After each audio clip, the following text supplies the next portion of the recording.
কাবা শরীফ, যা সৌদি আরবে অবস্থিত, ইসলামের সবচেয়ে পবিত্র স্থান এবং সমগ্র মুসলিম উম্মাহার কিবলা।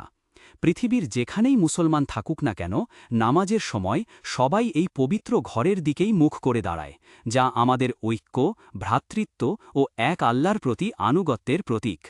কাবা শরীফের ফজিলত অপরিসীম।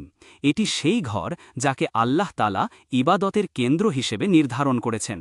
এখানে একবার ইবাদত করলে অন্য স্থানের তুলনায় বহুগুণ বেশি সওয়াব পাওয়া যায়।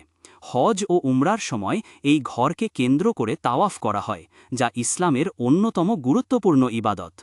প্রতি বছর বিশ্বের নানা প্রান্ত থেকে লাখ লাখ মুসলমান হজ পালনের জন্য কাবা শরীফে সমবেত হন। এই মহাসমাবেশ কেবল একটি ধর্মীয় অনুষ্ঠান নয়, বরং মুসলিম উম্মাহার একতা ও সমতার জীবন্ত উদাহরণ। ধনী গরিব, কালো সাদা, ছোট বড়, সবাই এক পোশাকে, এক উদ্দেশ্যে আল্লাহর সন্তুষ্টি লাভের জন্য এখানে উপস্থিত হন। কাবার চারপাশে একসাথে তাওয়াফ করা, দোয়া করা এবং ইবাদতে মগ্ন থাকা, এই দৃশ্য হৃদয়কে গভীরভাবে নাড়া দেয় এবং ঈমানকে আরও দৃঢ় করে।